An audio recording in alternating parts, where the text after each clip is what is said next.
or as we call it, SEALS. And actually this is our third edition, I believe, for 2025. Some of you were here with us earlier this month when we were truly delighted to host Professor Dale Ijeoma Uchebu, the current president of Wolfson College, who is an accomplished pharmaceutical scientist, innovator, and advocate of inclusive leadership. For this, the 8th session, and in keeping with the high pedigree of speakers that we have had in this session, and also links to Cambridge, we are indeed very pleased to host Dr. Julian Tan, who is the Group Strategy Director at BT Group PLC, also as an advisor, and of course we are celebrating the fact that we're launching his book today, so Julian is also an author. Now, Julian's session today is really special, as we will later on be privileged to witness the launch of his book entitled From Nowhere to Sunway. And I thank you all for joining us this afternoon. I see many young people here who are probably very eager to learn about Julian's journey.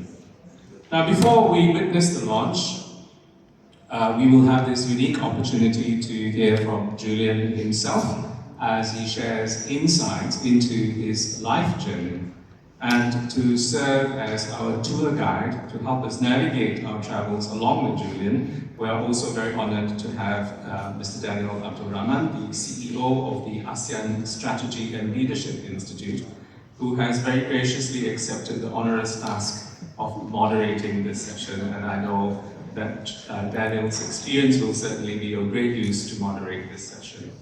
Now, so ladies and gentlemen, please join me in welcoming on stage our guest, Dr. Julian Tan, and our moderator, Daniel.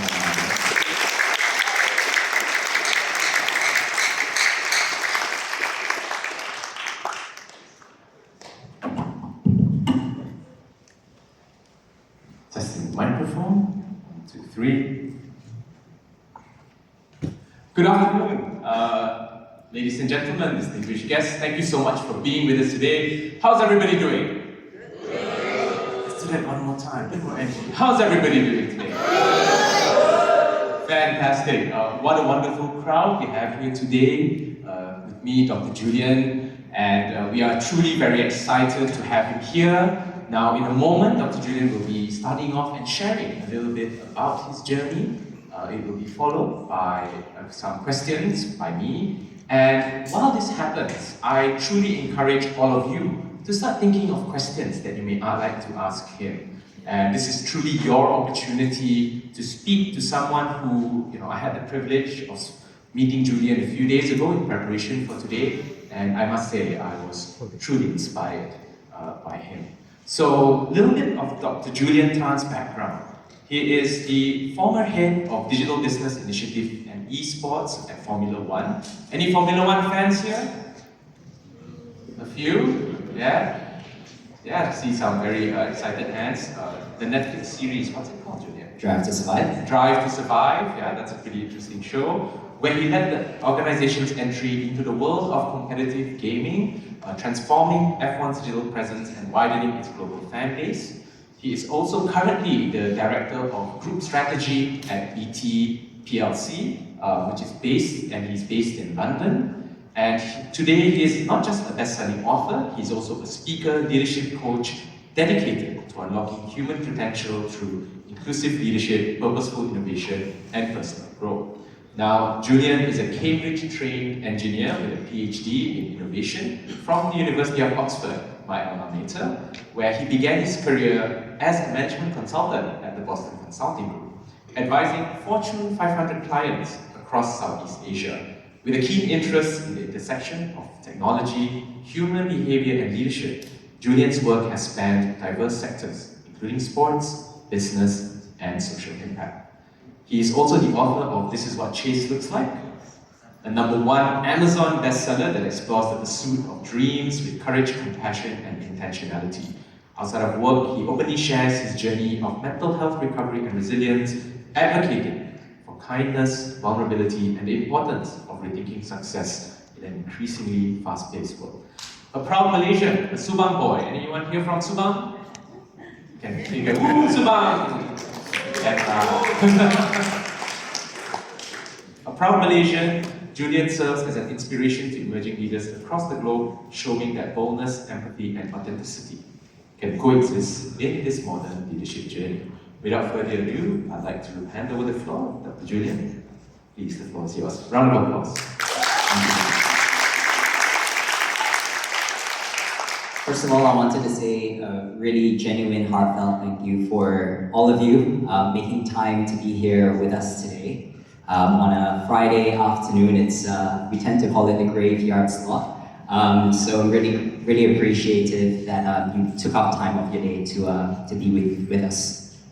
So Dan and I, we caught up a couple of days ago, and over coffee, he was like, you know, Julian, it'd be really good if you could pull together a few photos to kind of give people an idea of who you are. And I actually found this task quite difficult because I think there's only so much you can tell in photos. But anyways, I cobbled together a few photos and I pulled together a bit of a slideshow to take you through you know, who I am as a person, both professionally and personally.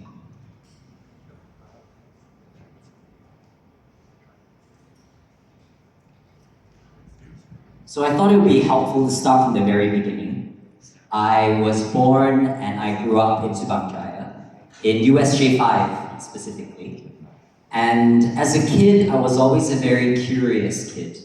I was a kid who loved learning, so I was a model student in school, not because of any other reason than the fact that I just was I was always very intrigued by how things worked. And as a kid, you know, I had very big dreams. From a very young age, I knew that I wanted to get into a top university. I knew I wanted to get into an Ivy League university or Oxbridge because I saw education as the golden ticket almost to transform my life. And so that's me in red. That was me when I was younger. I was a pudgy little kid.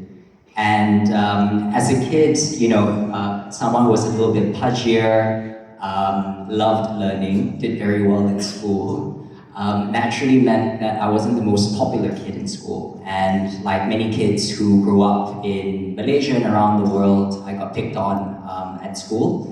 And, you know, in many ways, you know, I've also included a photo of Bill Nye the Science Guy. I don't know how many in this room know this program, but it's a science program. And it was my favorite TV show growing up. So you can only imagine, right? You've got this little heavier boy. I eventually got glasses as well, and loved watching science programs. I was the prime target for any bully in school. So I didn't have the best experience growing up in school. But I always knew that education was very important, was probably the most important thing to me. And, you know, getting into Oxford was, it changed my life. You know, I oftentimes describe my life as a life of two chapters. I've got a chapter pre-Oxbridge and a chapter post-Oxbridge.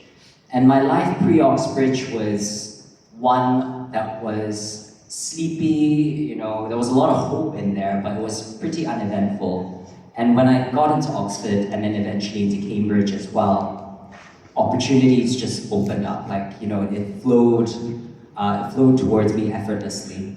And this is my actual offer letter on the left here. This is when I received my offer to get into Oxford. And I still remember the feeling of receiving this letter. It was, I think it was a Thursday or Friday evening. And just the pure elation of getting into Oxford, because it was the culmination of years of preparation that culminated into that moment. And yeah, it was just pure bliss. And I loved my time at Oxford. This is me on my final, on the far right at the top, is me on the final day of exams. In Oxford, we've got this tradition, which I write in my book as well, that's called trashing. So at the end of your exams, your friends would trash you. So in this case, my friends had bucket loads of water and they threw it on me. And I love this photo because it's a photo of just pure liberation and it captures the moment so perfectly. And I still remember that feeling after working so hard throughout the 4 years I was at Oxford. So that's me. And then that's me with my family on graduation day. And I did very well at Oxford. I applied a lot of the learnings that I did growing up to get me into Oxford in Oxford, which then meant that I graduated with a first-class degree at Oxford and also graduated within the top 5 percentile of my year, which gave me the opportunity to do a PhD that was funded by Cambridge. And I joined Cambridge University, and that meant that I became one of only a handful of Malaysians to have done what we call the Oxbridge double, where you go to Oxford and to Cambridge. And when I was doing my PhD at Cambridge, it was fully funded by the university, but I was working with Boeing and Mitsubishi Heavy Industries on their 787 Dreamliner. So the top left there, the 787 Dreamliner was the world's first all-composite aircraft. So this was an aircraft that was made purely from composite material. So there's no aluminum, there was no steel. And I worked on the wing material specifically. And oftentimes joke that if you ever fly a 787 Dreamliner, and if you see the wings flex a little bit, don't be alarmed, it's meant to do that. And my research when I was at Oxford confirmed that. But when I was in Cambridge doing my PhD, I had two parts of my PhD.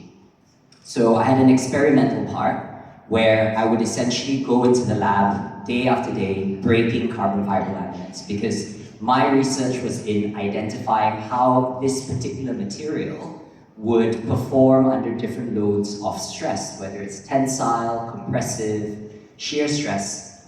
And these are actual images of my research. From the experiments, I then built a model to predict the behavior of this material, which is used by Boeing and Mitsubishi as well. But it was actually through this research that I managed to publish my work in some prestigious journals as well. So on the bottom left here, the Philosophical Transactions of the Royal Society, Part A. This academic journal is by the Royal Society of London. It's the first of two of their major journals. And I managed to publish my research in this prestigious journal. And it was, the pinnacle of my academic career, because past authors of this academic journal include Sir Isaac Newton and Stephen Hawking. And Sir Isaac Newton actually introduced his theory of the 7 colors of the rainbow that we all know and love through this publication. And Stephen Hawking introduced the concept of the cosmological constant as well through this journal. Similarly, I loved my time at Cambridge. It was a time of, being a very curious kid and doing a PhD is a match made in heaven.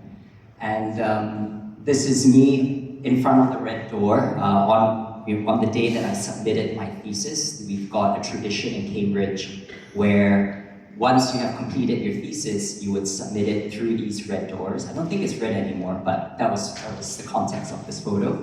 And then that's me on graduation day at Cambridge.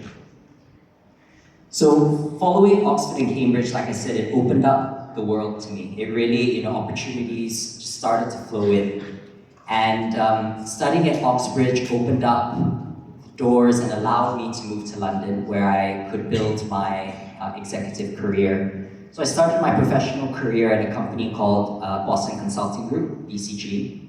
They are a strategy consulting company, a management consulting company. And when I was at BCG London, I did a lot of travel. So I'd be traveling 4 out of 5 days every single week. And I would go to glamorous locations like New York and Paris, but also I go to less glamorous locations as well. But in my work, I was working with the C-suite of primarily FTSE 100 organizations. So these are the UK's 100 biggest organizations on the FTSE index, helping them navigate strategy, helping them navigate product development, market entry, and loved my time at BCG. And it was actually through BCG that I got the opportunity to join Formula One.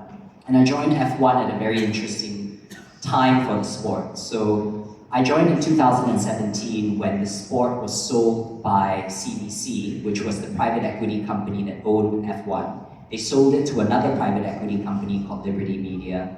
And Liberty basically brought in a new management team to transform the sport, because at the time, F1 was a bit of a languishing sport.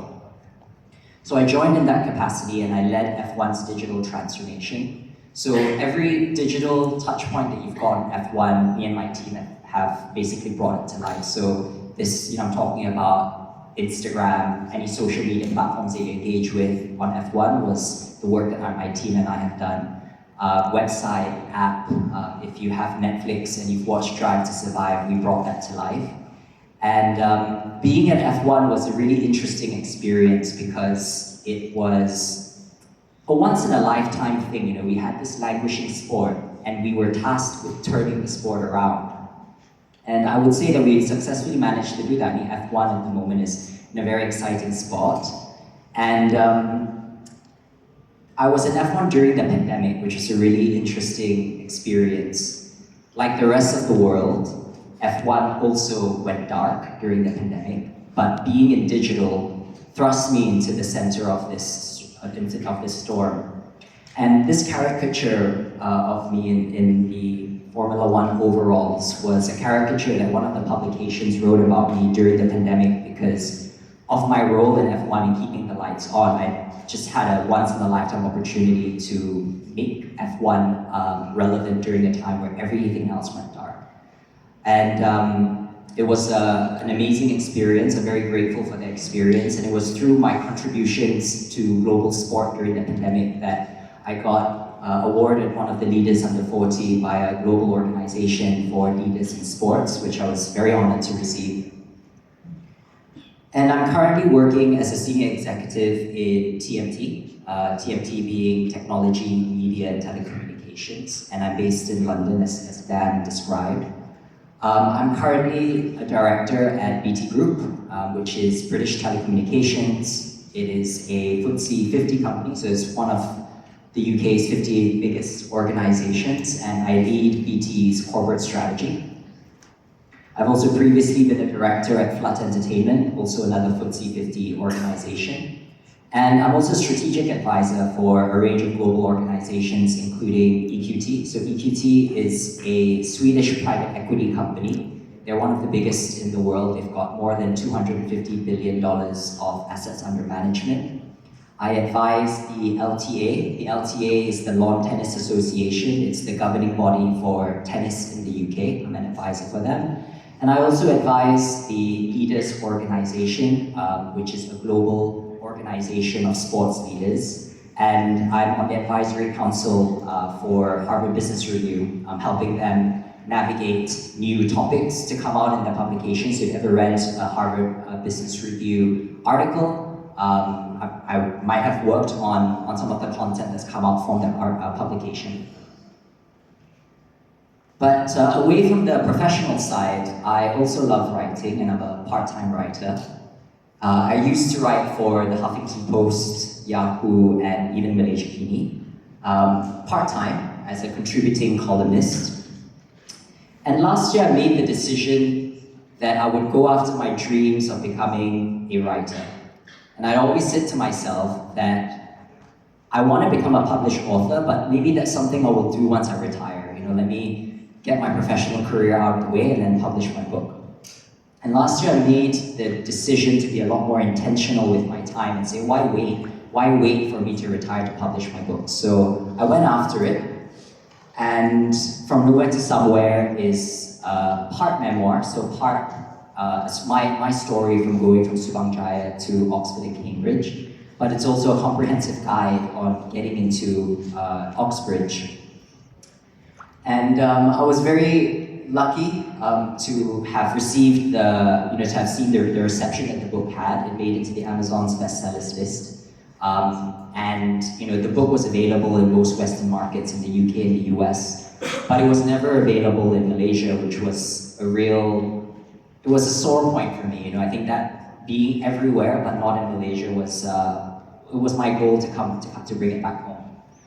And so I'm very grateful to Sunway and everyone that I've been working with to bring this project to life and bring my book back home. It is being carried by some pretty awesome bookstores. These are bookstores that I grew up visiting, buying my textbooks and my stationery from. So, I think to be able to see it on the shelves of this has been probably the most meaningful part of my entire journey. It's available in Kinokuniya, in MPH, in Gerak Budaya, and also in local independent bookstores like Timothy's Bookstore. And Timothy of Timothy's Bookshop is here today. So I'm very grateful to Timothy and to all of our partners for carrying my book. And also, of course, very, very grateful to Sunway for being able to bring this home, as I said. So that's a little bit about me, a few compilation photos to give you a bit of a flavor on my professional and personal background.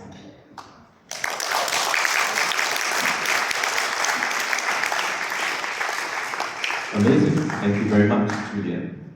Oops, I think that'll bring us to the title slide. Wow, let's take a deep breath, everyone. In through the nose, out through the mouth, please. Okay. Because yes, I mean, I don't know how you felt. That left me a little bit speechless, and I do not often say that. It's been a very inspiring journey, Julian. And if I may start, I think I'd like to structure it like this. Let's start with the dream. You were the boy, as you said earlier, who was a little bit overweight, with spectacles, a bit nerdy, and faced a lot of hardships in that sense. Bullying is a big challenge now in Malaysia. And what gave you the determination to dream big and to stay with that dream? A lot of the lessons that I have shared in my book have become very clear in hindsight. But the seed for a lot of the thinking that ultimately led to my success was planted very early on when I was younger. And a lot of them came, honestly, through my parents. One of the things that my parents set me down when I remember I was 6, and it was a Sunday evening, a day before starting primary school.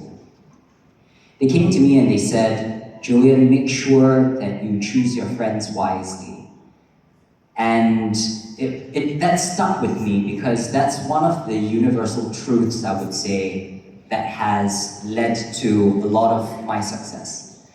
You become the average of the 5 people you spend the most time with, and I found that to be very true. So, throughout high school, I constantly curated my friend circle. I was very intentional about that.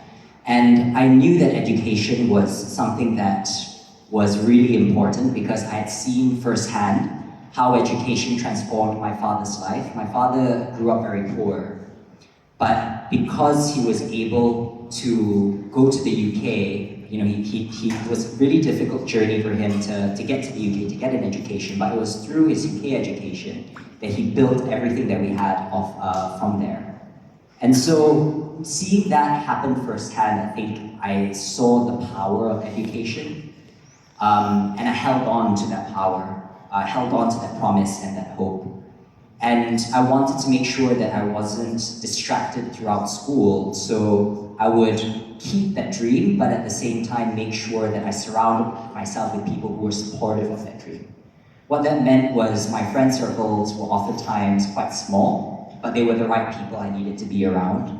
And I didn't care what other people would say about me. I think a lot of the bullying came from, kids being kids. They are still finding their way, they're still finding their purpose, and oftentimes they don't know how to express that pent-up confusion. So, for me, it was making sure that I didn't let that consume how I saw myself and just focused on the goal at hand. Thank you. And are your parents here today by any chance? Yes, they're seated right here in the front row. So why don't you stand so that everybody can see the amazing parents of Julian. Thank you for being here. It's the first time I've met them. Julian, you also speak of the friends and choosing friends, and I think there's one part in your book that was quite interesting so we talked about dreaming, now we talk a little bit about this word, the D word, discipline. I think, many people here don't like that word, it's not cool anymore. How many of you here are from the international school? Can I see a show of hands? International school? Hello, let's give them a round of applause. Wonderful to have all of you here, and I hope this is inspiring for you. And in your book you did say that sometimes you had to choose between going to a friend's birthday, or studying, or even spending time. What can you tell us about discipline? I mean, it seems like it's such a big sacrifice. Yeah, I mean, discipline is all about choices, and it's choices in the moment. I think the most difficult thing to do is not the thinking beforehand or the doing in the moment. It's actually the choice to do. And as you saw in my photo, the first slide I had with me in red, I was a heavier kid. And I think one of the first manifestations where I saw the power of discipline was when I made the choice to lose the weight. And I was about 13 or 14 then. And I was also sick of being bullied, to be honest, being this fat kid who liked to, this fat nerd essentially. And I said, that Christmas period, I said, I'm going to lose this weight. So I'm going to do it, and this is going to be hard, and it will take discipline. And I would run every day, morning and evening, without fail, I did it for two or 3 months, non-stop.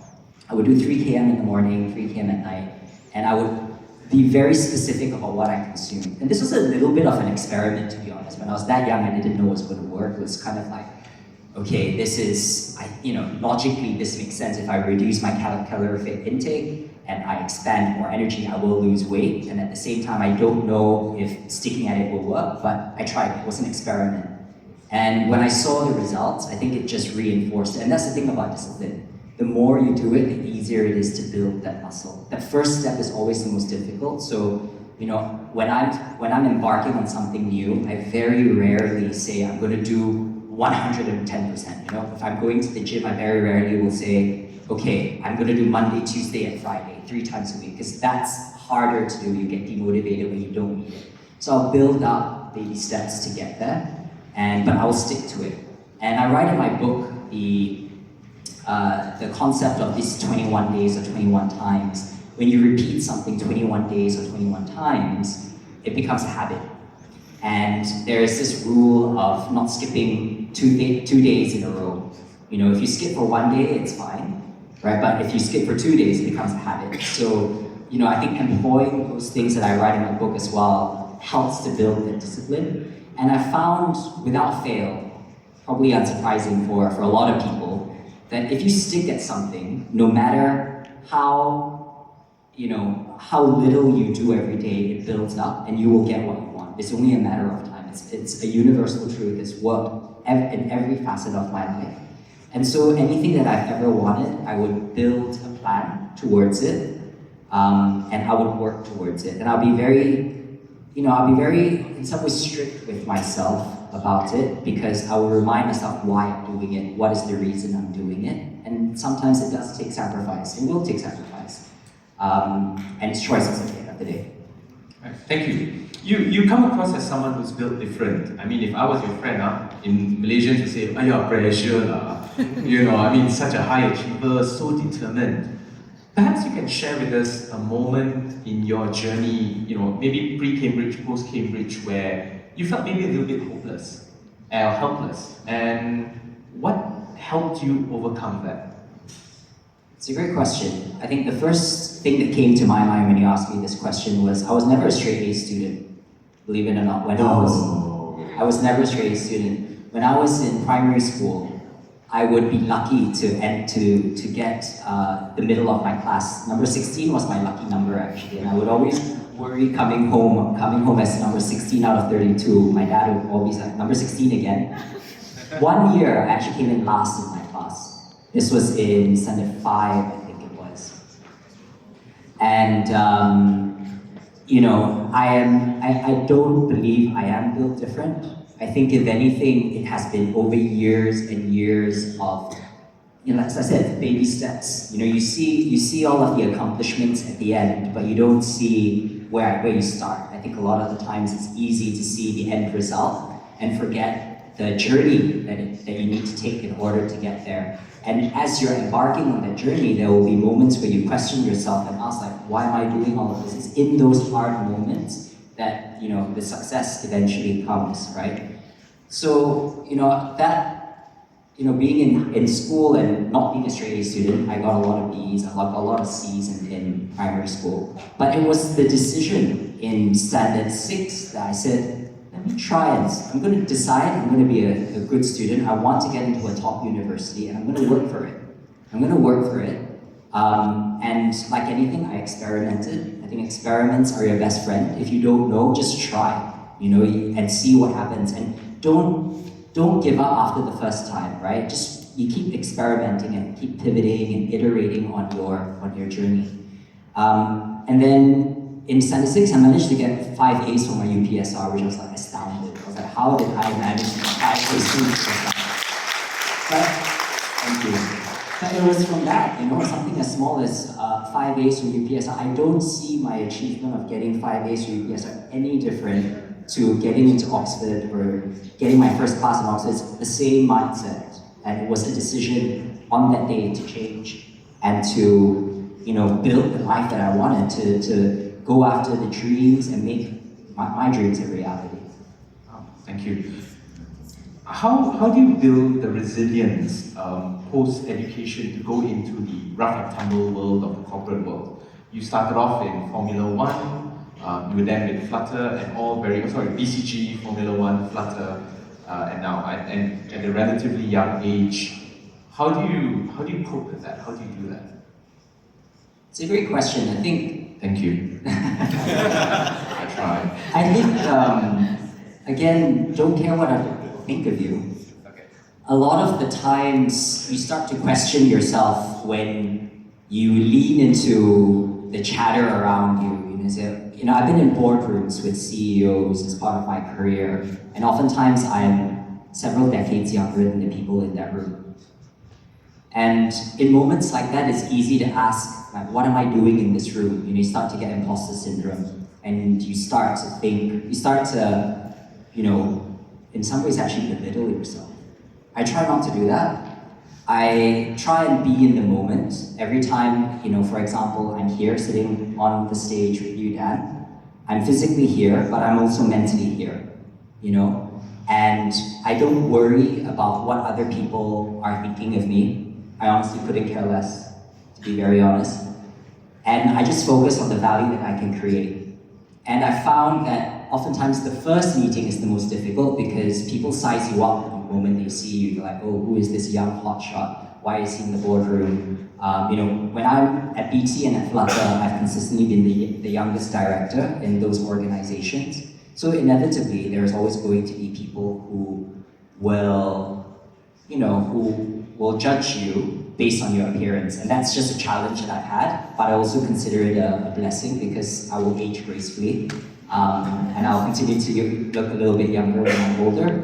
But yeah, I think just focusing on the value that you can create, you don't worry about anything else. Just deliver, build your reputation, and then your reputation will precede you.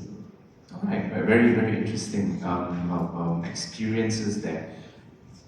When you say you don't want to care, sometimes it's hard not to care, right? I think we live in a day and age of social media, hyper news cycles, your likes on Instagram and things like that. And you're a digital guy. I mean, part of your job is getting people, for lack of a way of putting it, hooked onto, whether it's F1 or entertainment or something of that sort.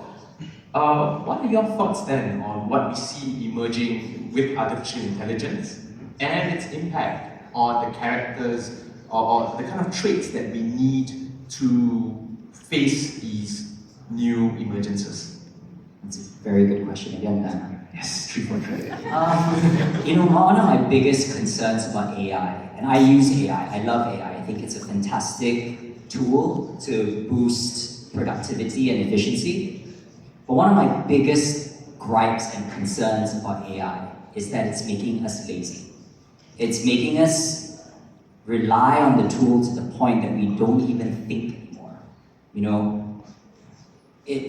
I think being human is about thinking. It's about exploration, it's about growth.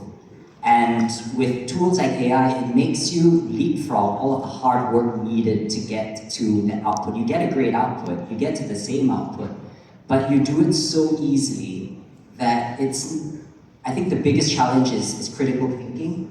I think it's being able to trust yourself. I think you start to question your own abilities of making decisions because you rely so heavily on these tools to make those decisions for you. So I think that for me is my biggest concern. And it's moving so quickly as well that it's very hard to say what the longer term impacts of AI will have on the human race. I do think that there needs to be guardrails around AI. You need to be using it responsibly. But boy, I think, sometimes I catch myself and I'm like, I'll ask ChatGPT something and I'll ask like, come on, Julian, I can answer that. Why did I have to type that into that platform? So I think for me it's that, I think it's taking the humanness away from the human. And sure, your output looks great, but I'm very much a journey type of person. So journey versus destination. I think that the journey is the most important thing. Your outcomes and your results, for me, that's secondary. If you focus on your journey being a good one, then results will come. So I think that would be my answer. All right, thank you. I don't want to add too much more commentary to that because I'd also like to open the floor in a moment. So I hope everybody's got some burning questions. I'll ask one more question and then I'll open the floor to all of you. So I've got your number here and I'm like, which one next? But no, I think I want to ask one. Sorry? It'll be a good one. Oh, thank you. And not AI, I can assure you most of it. I suppose the question is, did you ever see yourself standing here one day in that journey? Not many people can say that they published in the same journal as Stephen Hawking and Isaac Newton. Most of these people are just almost mythical beings for most of us, and there you have it. Did you ever see yourself getting here to this stage? I think going back to being a destination versus a journey guy, I would say no, because I don't really think about the outcome or the result. I focus on the journey. So for me, publishing my book it's been one of the most fun journeys I've ever done. It's not been easy. I think anyone who's ever published a book will know that it is a lot of work to write a book, but to find a publisher and find partners to get it off the ground is not easy. But as I said when I was doing a bit of the slideshow, being able to bring my book back home has been the most meaningful chapter, no pun intended, of this project of mine. I think it was amazing when I saw my book on the bestsellers list on Amazon. That was great.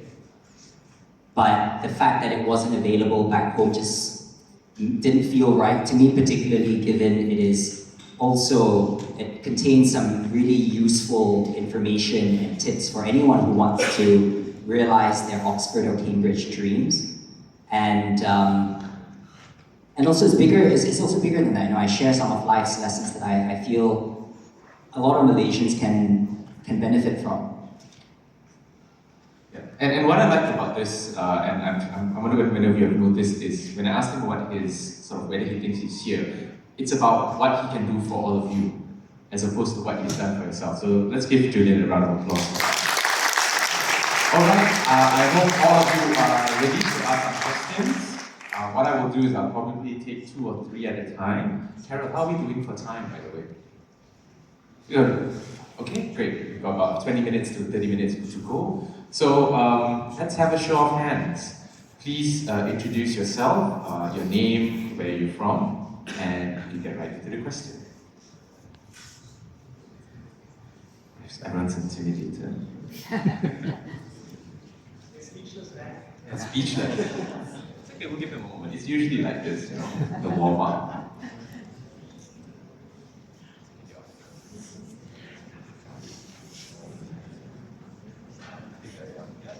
One, two, okay. Alright, let's start. Gentleman with the nice button. Hello. Hi Julian, Norman here. Finally get to see you physically after how many years, right? It's 10 years. It's been a while. Yeah, I remember I helped to publish your first op-ed on Malaysia TV. Oh, that was okay. And if I remember, you remember the title of your op-ed, right? I don't. And it's still very relevant today, and it's called "Is Malaysia Turning into a New Neo-Nazism?" Yes, I remember this. Yes. So it's a very tough topic now. So looking at it, right, for your, I'll just jump straight to the question. I just wouldn't like to hog on the microphone. So you've been away for about a decade right now. So what's your take about, a lot of Malaysians like yourself away from the country, and some of them just eventually turn into Americans like Ronnie Cheng. So what do you say about a lot of Malaysians coming back, after venturing a long time, but coming back to serve the country? Why is it important?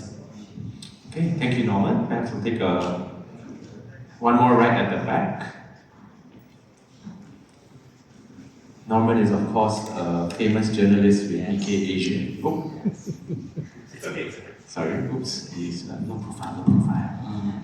I'm Go from Research Center. Yeah, so over here in Sunway Recipe. And thanks, Dr. Julian, for sharing. And I think it's proud for us to host you over here. Yeah. And I think the question is more towards, since you are in the university over here, Sunway Recipe, then perhaps it's more towards academic kind of questions that I want to ask. So you move around the globe and you have seen so many people which train from different backgrounds. So now over here in Sunway University, is there any specific elements or any kind of the perspective that you would like academics over here to pick up in terms of instilling into our teachings, or perhaps educational system that we will be able to take care of our next generation in a better manner? That's my question. Thanks. Thank you. So I'll start with the question from Norman. Norman, it's lovely to see you. It's been a while, and it's wonderful to see you in person again. So your question was on Malaysians who are currently overseas and my views on them coming home and serving the country. I think it's a really interesting question because for any Malaysian who's left Malaysia, it is a constant tension between building your career and wanting to serve their country. I think a lot of Malaysians that I've met overseas are incredibly patriotic. And I can't speak for everyone else, but certainly in my position, I have oftentimes struggled with this dichotomy because I do want to come back. And it's always been in tension with the career opportunities that I've personally had in the UK. Prior to joining BT Group in telecommunications, I spent most of my career in media and technology. So Flat Entertainment was a technology company, Formula One is in media, and those industries aren't as developed, I guess, in the Malaysian market. But part of the reason for me switching industries to get into telecommunications is because hopefully one day I'll be able to come back. Also, with the book and with education is something that I'm very passionate about. So I'm constantly on the lookout. If Sunway is looking for any talent, they've got my number. But I know it's an interesting dichotomy. Right? I think what I will say is, and I can't speak generally for all Malaysians who are living abroad, but I can almost say with certainty, every single Malaysian I've met have always felt a certain level of guilt having left the country and wanting to come back to serve and trying to find the right opportunity to do that. So it's not for a lack of wanting. I think it's around finding, the realities, trying to marry the realities of each individual person's circumstances and the needs of the nation, I guess. And then on Go's question, Go, thank you so much for your question. I think it's a great question. I've been very fortunate to have worked with, first of all, studied with academics from Oxford and Cambridge, and also some really great institutions, but also worked with really terrific leaders around the globe. if there's one thing I would say as an academic in Malaysia that students in Malaysia will really benefit from, I think there are two things. One is allowing your students and encouraging your students to lean into their curiosity. I think oftentimes, given the pressures of the academic schedules in Malaysia, there has been the decision to go for the more efficient way of just memorize this or learn this by heart, and not actually question why things are the way they are. If there's one thing I've been very grateful for my own teachers growing up in Malaysia, in Subang, is that throughout high school, I was always the kid in class lifting up my hand, asking questions. I was never afraid of it. I was always asking questions, and it was very annoying to a lot of the students, I would say, and I think that's part of the reason why they didn't really like me. But I always ask questions. I think that's something that we don't do enough in Malaysia. I think we accept things the way they are without really understanding why, and without being able to lean into that curiosity that I think can severely inhibit growth.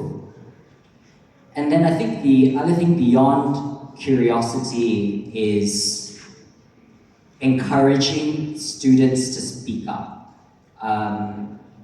One of the biggest culture shocks I had when I moved over to the UK for the first time was trying to find my voice in a culture where, where my peers from the UK, from the US, they're all not afraid to speak their mind. They have an opinion and they will share it. They'll make sure they will share it. And certainly as I have grown in my own career, I found that it's incredibly important to have a voice in whatever setting you're in. One of my mentors, or one of the best pieces of advice that one of my dear mentors shared with me when I was starting my career, he said, when you're in a meeting room with 5 people, or 5 or 4 people, make sure that you say something for a proportionate amount of time. So if you're with 5 people, 6 of the time you should just say something, share something. And that's something that I continue to hold on to today. And when I see Malaysian students who, by the way, are some of the brightest, most talented students, when I was in Oxford and Cambridge, consistently Malaysians, Singaporeans did very well in school. But they were, I would say, the book side, book smart, right? I think being able to have the courage to just say something, go up to someone, shake their hand, look them in the eye and introduce yourself. I think that's something that also as a culture in the East, we're a little bit more conservative.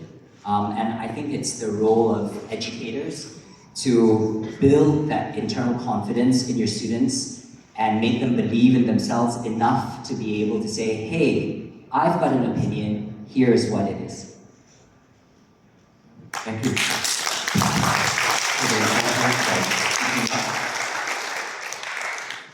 Thank you, Julian. All right, so there's one question here. Let's continue. Dr. Yan. Hello. Hi, Dr. Julian. Thank you for your inspiring talk. So we've got quite a number of students here from Sunway International School, and I think, well, I can't say that for everyone, but I think generally the students at our school are quite, they're quite fortunate, I think. They come from good backgrounds. So a lot of times we see that they, they may not, they live a good life.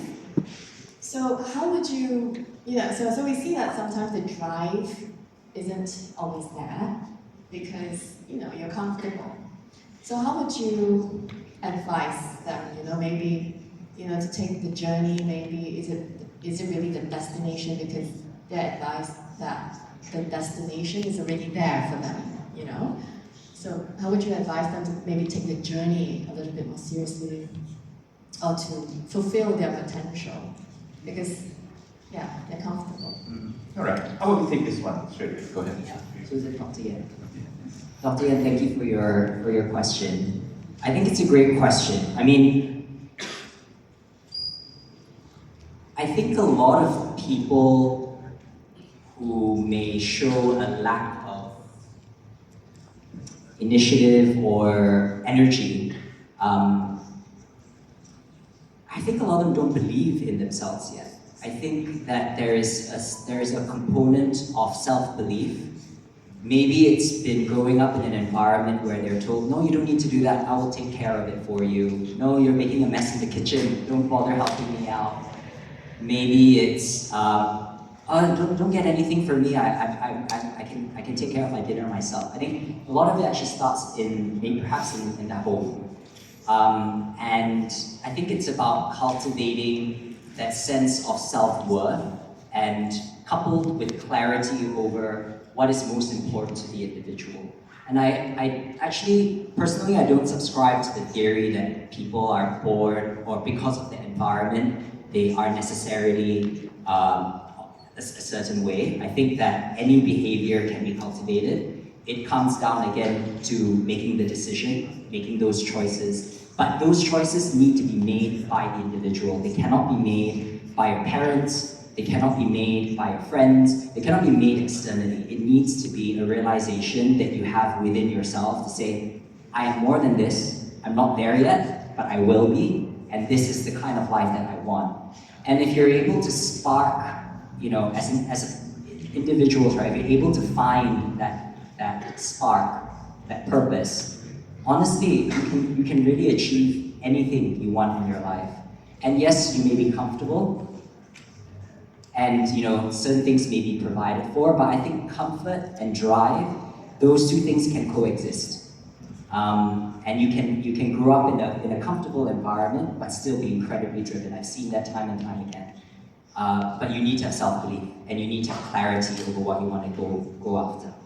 Does someone need a villain story or a fall before the rise? I think it helps. I do. I think when you go through a lot of pain in various ways, it accelerates your growth. I think when you go through experiences that are really, really hard for you to contend with, that the only way is I need to find a way out. So for me, right, when I was a pudgy kid, I was like, I'm getting bullied every single day, and I just want to study. Just let me study. And okay, you know what? I care what other people think. Like, genuinely, why? Why should I care what other people think? I think there's a little bit of that. So I do think hardship is good. And in Malaysia, it's very interesting because having worked and been in other places around the world, we love comfort here. We're really comfortable here, And parents tend to be quite protective of their children. They don't want them to do hard things, But when I see some of my friends in the UK, gosh, when they're 18, they're kicked out of the house. I'm not making that, they don't, my friends will have to find a place to stay, and whereas here it's a very different culture. So I think the hardship aspect is a good thing. I oftentimes tell my parents, even my parents do it, my parents have an instinct to protect. And I'll tell them, let us fall. It's okay to fall, You fall, you scrape your knee, you get back up, and that's how you learn. And I really do believe this. And a lot of the growth that I've experienced personally has come from living alone. When I went to the UK and started to live alone, you do make mistakes, You make mistakes, but you need those mistakes. And that's how you accelerate your growth. So not being afraid of doing things wrongly and having a growth mindset where you're not complacent with where you are, but there's always more you can learn. You can really achieve a lot through those two things. Right. Thank you. So note to self, Dr. Julian said, ask your child to leave at 18. And parents, please create hardship for your children. It is good, What do you think? I mean, to add on to that, I also feel that sometimes when we are in a position of privilege, it's actually a responsibility. The hardship is not necessarily just ours, but the hardship of making the world a better place, right? What do you think of that? So it's it's a hardship via sort of a dissonance. Say that in a different way. So what I mean sometimes is, if you're a person who's spiritual, you might say, God has given me this privilege, Yes. right? But He also therefore reminds me that I have a responsibility to somebody else. Do you see another person's hardship and helping them overcome that as also a motivating factor? Yes. Yeah, for sure. I think there is a sense of service. When you're focused on serving other people, you live a much richer life. And you kind of have to go through this arc. Everyone has to go through this arc. I think everyone grows up thinking about the world, you're the center of the world, and that it's all about me. We all go through that, right? And it's part of that growth journey to start to realize that actually, no, your role in this life is to be a beacon of hope and service for people around you. And when you start to adopt that kind of mindset, suddenly life becomes so much easier. You start to care less about, what other people think of you. You start to focus on what's important. So I do think that taking that mindset of helping other people is not just about helping them, it's all about helping you. It's about helping you, because the reality is, in order to help someone else, you need to be self-sufficient. I think if you don't feel like you are full and you are whole, if you haven't reached that feeling of wholeness, then it's very difficult for you to be able to help other people. So I think focusing on yourself to build out that kind of personal fulfillment, and then be at a place in your life where you are focused on helping other people is a good thing. It's a good thing because it helps you as well. Oh, thank you. Thank you so much. Round of applause for Julian. Now, I know we've got international school students here, and I think this is also an opportunity for our students to ask some questions. So I'm wondering, okay, so there's one hand up there. No pressure, Dr. Mian is only watching you like a hawk. And taking notes. Don't do like that. I'm Elisha from Sunway International School. Sorry, can you say your name again, please? Was it? If you don't mind standing. I'm Elisha from Sunway International School. Thank you for your inspirational talk. I am curious about top 3 tips into getting to Oxford other than good results. Oh, very nice. Go ahead. Hi Alicia, thank you for the question. Top 3 tips beyond getting good results. So as part of the Oxford and Cambridge process, once you have put in your application, you'll be called in to do the interview. So the first stage usually is down to your personal statement, it's down to your results. But then when you're in the interview, there are a few things that the interviewer will be looking for. And I spoke about curiosity. They are going to want to test your level of curiosity, because the reality about getting into Oxford is not just about getting into Oxford or Cambridge. Once you're there, the curriculum is quite comprehensive, so they want to know that you've got the basic foundations to be able to do well in the university. And one of those qualifying criteria is, are you curious? Because if you're curious, no matter how difficult the question or problem that gets thrown to you, you will find a way to solve. So say curiosity is number 1.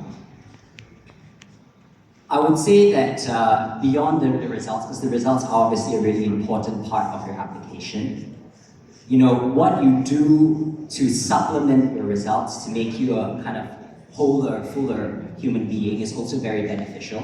Depending on who you read, where you read, or who you ask, they may say this is less important, but from my own personal experience, I've seen a lot of people who have gotten into Oxbridge, they're not just about results. I mean, if you think about this logically, Oxford and Cambridge gets hundreds of thousands of applications every year, right?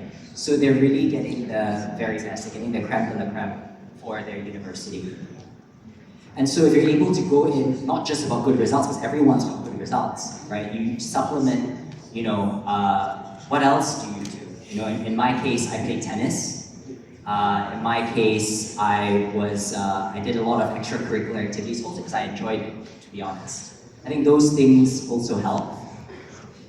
And I would say when you're applying to Oxford or Cambridge, one of the most useful pieces of advice I've gotten is, as part of the application process, if you can, either do a real world or virtual open day at the unis will help a lot, because there are certain things that just don't come across from a website, or certain things that just don't come across from, I don't know, from reading about it on Wikipedia. Like, if you have the opportunity, and not everyone does have the opportunity to go to the UK, but now that virtual open days as well, I really encourage just get in there, get to know some of the students. What are they like? Get to know the course. Try and really educate yourself on what is the course that you're going to apply for. Because one of the first things your interviewer will also ask you is why are you applying for this course? And some of the people who are a bit more front-footed not only know that they want to do the course, but they also know what the first year course will cover. So they can kind of say, in the first year, I really enjoy this module and that one. That can really impress your interviewer. Those are probably the 3 tips. Thank you. I hope that answers your question, Nisha. Any more questions from... Okay, so we've got 2. Maybe we'll take both. Same choice with the microphone. Hi, Dr. Julian. My name is Juno from Sunway International School. I'm now in my final years of IGs, and I'll be writing my IGCSE exam very soon. My maths IGs are in less than 2 weeks. Do you have any advice to give to a student who is going to be writing their finals very soon? Thank you. Hi, Juno. Thank you for the question. And there's one more. Maybe we can take one more as well from the gentleman in front.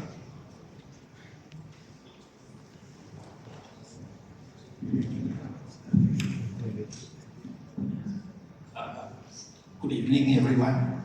My name is David. Just a parent. Congratulations on the launch of the book. Having listened to your achievement and from where you are now, I would like to know your view or your opinion of this phrase that has been bandied around, work-life balance. And what is your advice to young people here? Thank you. Both very good questions. Go ahead, Julian. Juno, thank you for the question. I think one of the most stressful things we all have to go through in life is exams. And if there's one thing I'm so grateful for now that I have gone past that, is I don't have any more exams to take. But I do remember, and sometimes I still get nightmares waking up in the middle of the night having to go for an exam that I'm not prepared for. This is a true story. But my advice for exams, especially exams that are happening in 2 weeks. 3 things. 1, hopefully you would have been preparing beforehand, so early preparation. I say get enough sleep. I think this is something that we oftentimes don't prioritize on the lead up to examinations.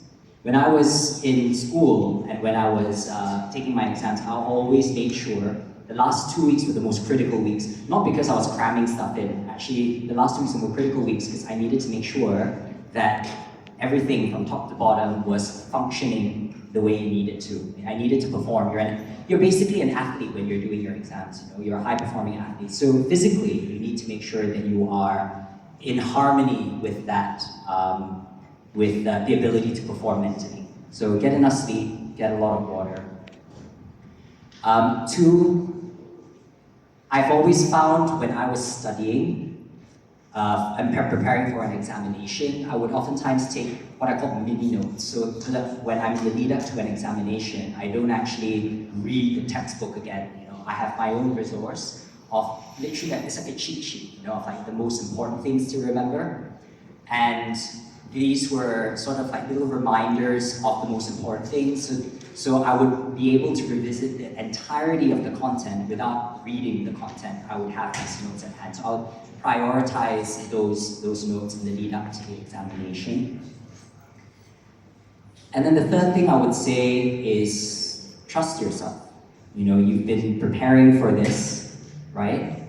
You are going to put in everything into these exams, and just trust yourself on the day. You know what you need to know, and what you don't know, it's okay as well.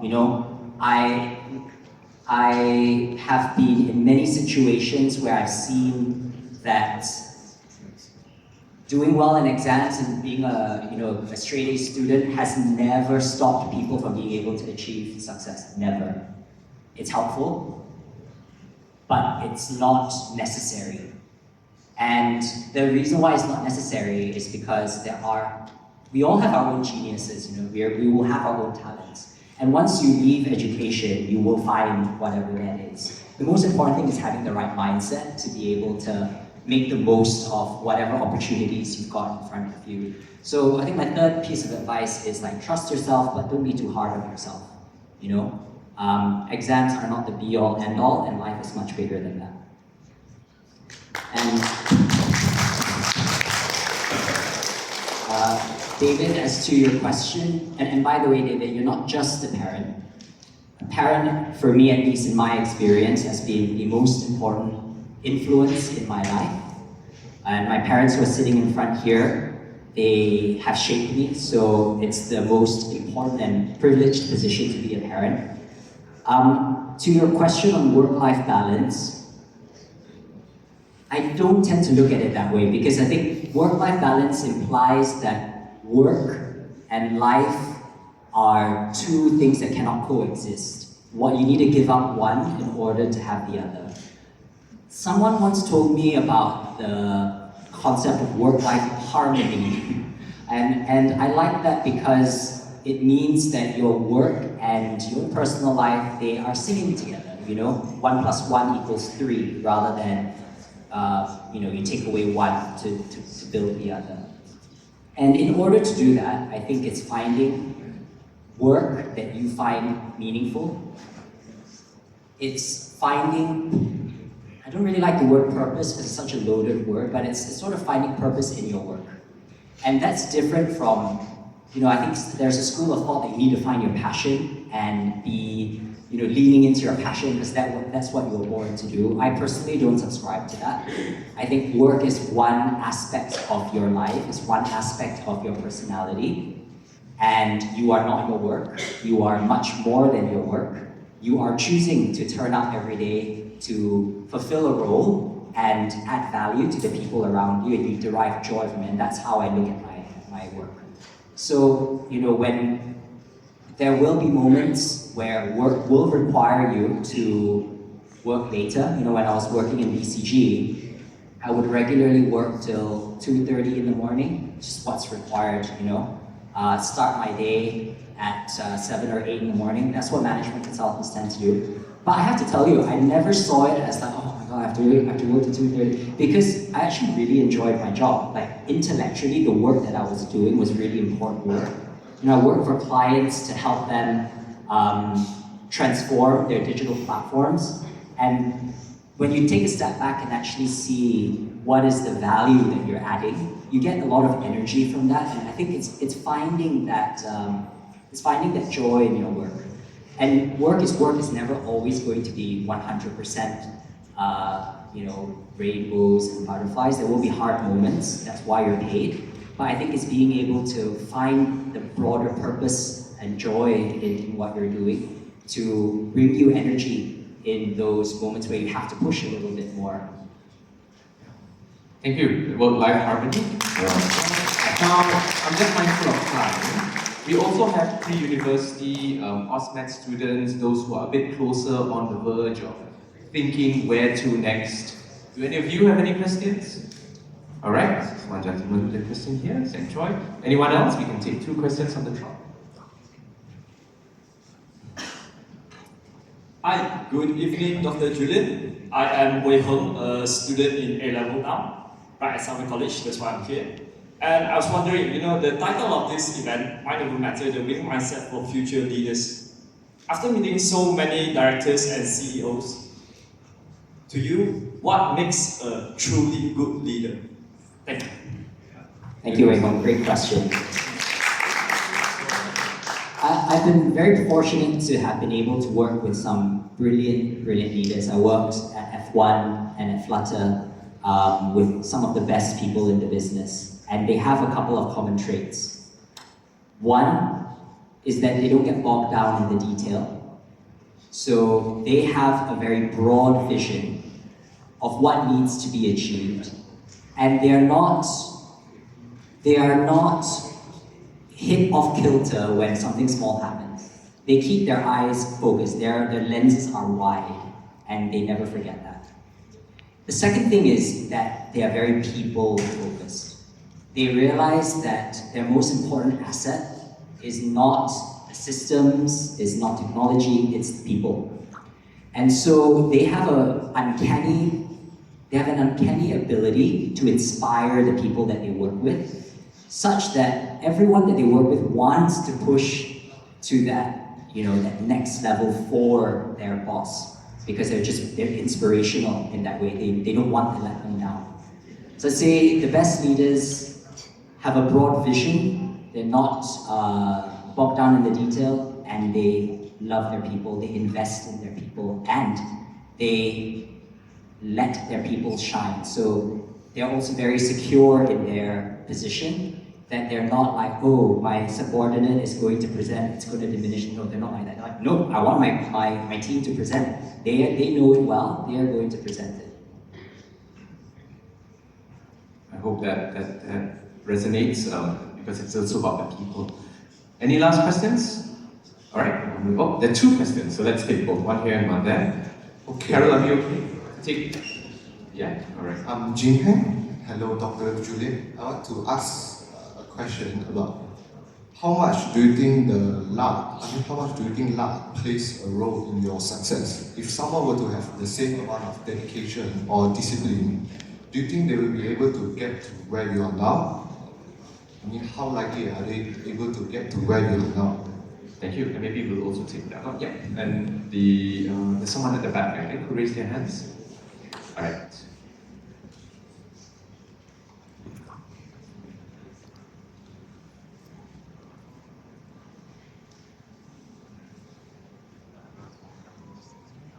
Hi, Dr. Julian. So my name is Sandhya. I'm currently doing my second year of the IB diploma.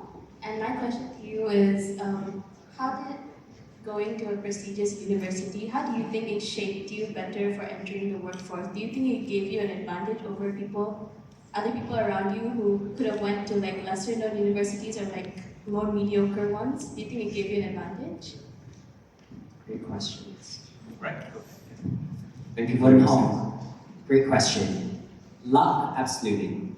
I think that in this life, everything that you do has to have an element of luck. I think that you do all of the preparation that you can, and then there's always going to be luck, right? But as I write in my book, I've got a chapter about luck, actually, on how working hard increases your luck.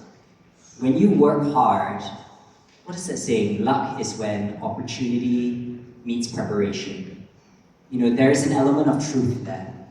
And you'll find that the luckiest people throughout history are also the most hardworking.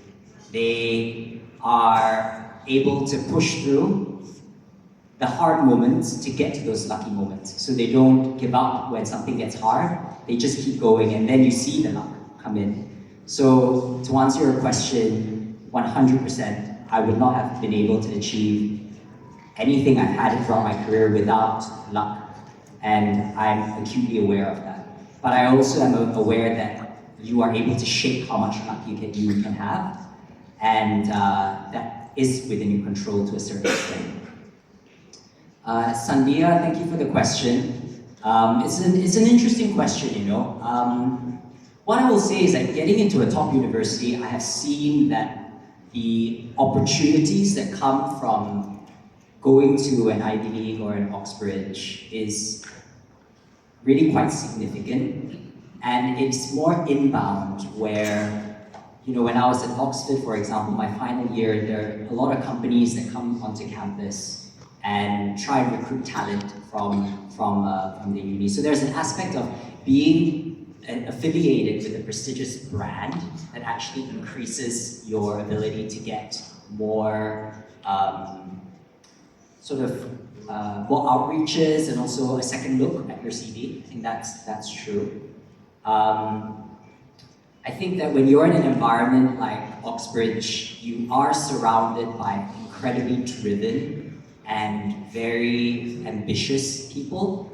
And as I say, you become the average of the 5 people you spend your most time with. So when you're in the environment, there is an aspect where your growth is also accelerated just by virtue of some of your best friends, working really hard. You see all of the things that are needed for success. You see that in play, and I think that helps your own development. There is a correlation between quality of university and level of competition. And it's more that correlation that will shape your ability to believe in yourself, to dream bigger. You're able to see people who are not afraid of dreaming big, and you then also start to dream big, and then you start to realize those big dreams. I think there is a correlation. That's not to say that, I've never, like for example, when I was at Formula One, my boss was the chief marketing officer at F1. She didn't go to university. She doesn't have a university degree, but she's one of the most brilliant marketing minds you'll ever meet. And so I think that's also just goes to say that success comes in many different forms, and we all take our own different paths as well. But from my own personal experience, I've seen that the power of education to be able to transport me from Subang to Oxbridge has completely changed my life. Like I said, I see my life as a life of 2 chapters, post and pre-Oxbridge, and they're completely different. They look completely different. I hope that answered your question. Alright, so I think we'll wrap up shortly. I just want to do one quick round that I call the lightning round. Are you ready, Julian? I think so. Alright, let's start. Favorite food? Nasi lemak. Favorite city? Subang. Is that a city? It's a city now, right? It's a city. Alright. Favorite book? Nowhere to Somewhere. Well, very diplomatic answers. Favorite band? Favorite? Band, music band. Blackpink. Favorite song? There's I don't know if you know, it's Bas Luhrmann, Wear Sunscreen. No, I thought it's a, by the way, this is a brilliant song. I would really recommend if you have Spotify to look it up. It's called Wear Sunscreen by Bas Luhrmann. It contains some of the most quintessential life advice in a beautiful song. So if you have 5 minutes, look it up. Okay, we'll definitely look it up. Favorite leader? Global leader? Favorite leader, Barack Obama. Alright. Favorite weather? Sunny or rainy? It's all rainy. Between rainy. I like rainy. Alright, and the last one, Oxford or Cambridge? Oh, come on. Whoever's winning the boat race, so Cambridge is... We know who's not winning the boat race. So if I may then ask, I suppose, the last question to kind of bring all of this together, and it's just a very simple question. What's next? What's next? I am flying back to London on Monday, going back to work on Tuesday. I've got a full-time job, but like I said, coming back to Malaysia to be able to launch my book back home is the most meaningful thing I have probably ever done, to be very honest with you. So I'll be going back with a heart full of gratitude, and hopefully if the book does well, be able to come back more often. Sorry, I wanted to ask you a bit more difficult. So what's next in 10 years? His answers are getting too diplomatic. So, I am a journey person, not a destination person. Okay. So it's hard for me to say where I'll be in 10 years, but if there's one thing I want to be in 10 years, is I want to be completely, truly happy and at peace with my everyday life. Ladies and gentlemen, round of applause for Dr. Julian. Lovely, the values, the about the journey. So if I may summarize that, it's about the dream, the determination, the drive, the discipline, and the enjoyment of it all. Once again, thank you very much. Join me in a round of applause.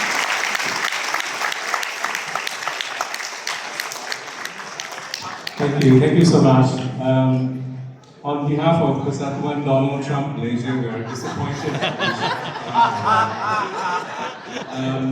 Well, thank you so much for that most engaging session, and thank you everyone for your presence, and most of all for your really, really good questions.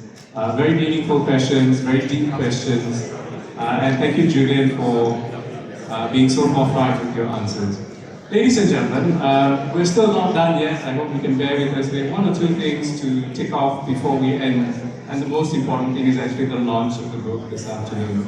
But before we do that, in appreciation of Julian's presence with us today, we would like to present a token of appreciation to you. But before we do, please allow me to say something about the unique gift that you're about to receive. Now, in line with our campus with conscience values, today's token of appreciation is actually purchased from an organization called GOLD. GOLD stands for Generating Opportunities for Learning Disabled, reflecting Sunway's commitment to supporting the United Nations Sustainable Development Goals. GOLD is a vocational training center for youths with special needs. We are motivated to create services and platforms which empower people with learning disabilities to further their independence and well-being within the community. GOLD's products, such as handmade baked goods, generate income through contractual services with local corporate entities alongside the financial support from philanthropic organizations. Now, GOLD's motto is sharing kindness is easy. I don't think we will need to do 21 days of kindness. I think if you practice kindness, I'm sure it will come easily to you.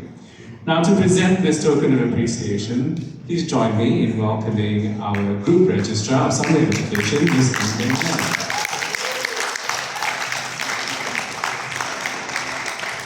Ladies and gentlemen, the token of appreciation is actually baked cookies from gold and a tiffin carrier. I've been made to understand that the cookies are really delicious. Julian, you may need to do 6 hours of running today and tomorrow to work off calories. And can we ask Ms. Julian to remain on stage? Ladies and gentlemen, we're now going to move on to the launch of the book, From Nowhere to Somewhere. We have some quick housekeeping to do. Just bear with us. We're going to magically, you will not see it, remove the tables and the chairs. Just pretend that you will not see the magic that happens.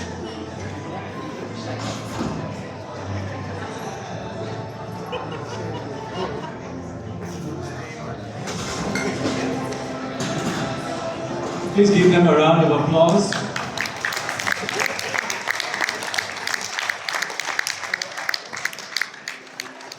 For that effortless act of removing the table and the chairs and the thing. Now that's the cover of the book. And what's going to happen is we're going to have Julian and some other invited guests to sign the cover of the book. So let's get started. May I invite Professor Cheng Min Wee, the Executive Director of Sunway International School and Director of the Pre-University Studies, and also Ms. Carol Wong, Head of Sunway University Press. And Daniel too, please join us.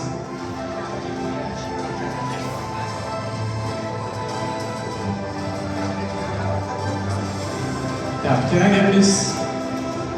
Yeah, alright, perfect. Julian, we'll need you to append your signature first. Just sign anywhere.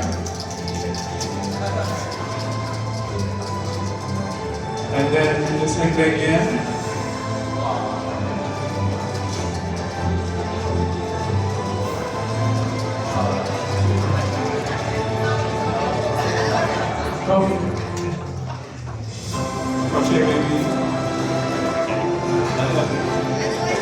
Carol.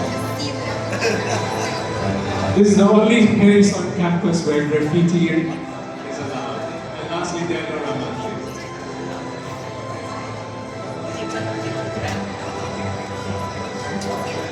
Thank you. Let's have a group photograph.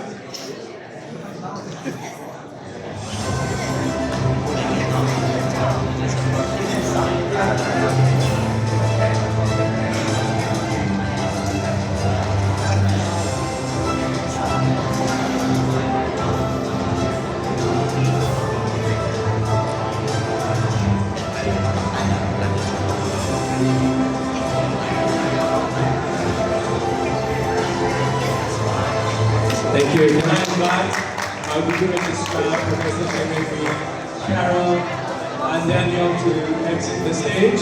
Julian, please remain on stage.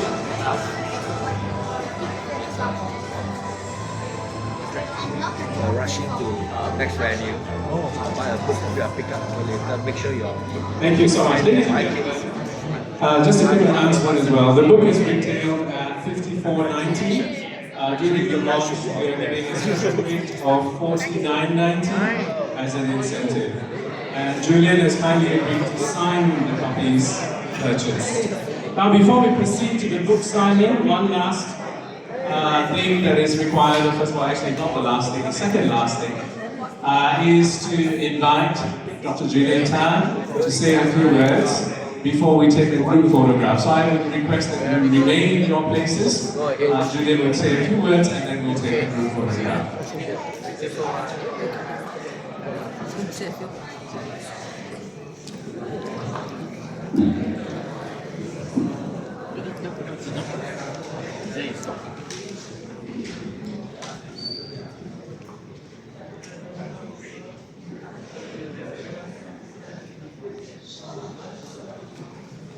So, 20 years ago, I had just completed my high school, not far from here, in SS15. I was a young, naive, and awkward boy with a big dream.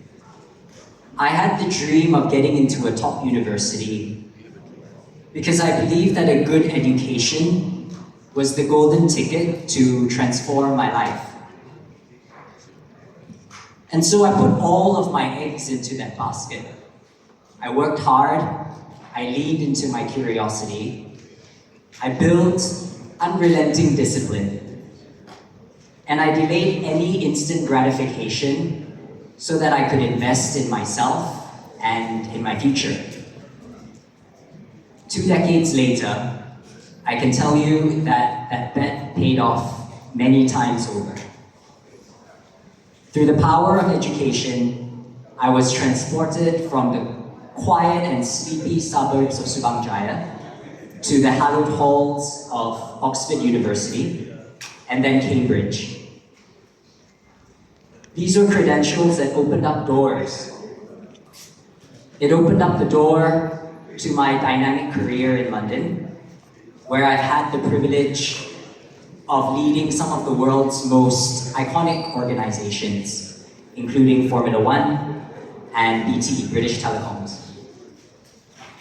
Sometimes during quiet moments of the day, I would reflect and I would feel utterly bewildered at how this once wide-eyed nerd who used to get picked on at school would go from studying physics in the dusty, graffiti-laced classrooms of Malaysia with occasional power cuts to studying physics in the very same spaces once occupied by great minds like Sir Isaac Newton and Stephen Hawking.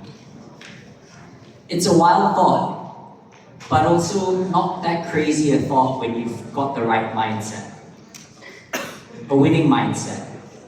This is a mindset to challenge the seemingly impossible, to embrace uncertainty, and to break through barriers. That's the essence of what I share in my book, From Nowhere to Somewhere. From Nowhere to Somewhere is my story, and yes, it is a comprehensive guide to get into Oxford and Cambridge universities. So it is directly relevant to any college student who want to realize their Oxbridge dreams. But it's also much more than that. I share life's most important lessons to help you achieve your goals and create the life of your dreams. These are lessons like choosing your friends wisely, because you become the average of the 5 people you spend the most time with. It's lessons like dreaming big, such that if your dreams don't scare you, they aren't big enough. And lessons like giving zero attention to what other people may think of you by accepting that doing anything extraordinary means ruffling feathers and inviting criticism. I talk about the importance of staying curious, humble, and hungry. These are universal truths about the keys to success in this complex thing that we call life. It's a book about grit, about growth, and about gratitude. Grit to push through the hard moments, to pave the way for growth. Growth as a way of living, to drive success. And gratitude. Gratitude for all the good that growth will bring. The joy, the meaning, and the life worth living. Because that's what transformed me from a small-town dreamer in Subang Jaya into a scholar at Oxford and Cambridge. It's all part of the winning mindset to transform your life. So I hope you'll grab a copy for yourself or for someone that you love and want to see succeed. And I would be honored to sign your copy if you would like me to. Remember, anything you've ever desired in your life is possible with the right mindset. Adopt a winning mindset and you'll change your life. Thank you.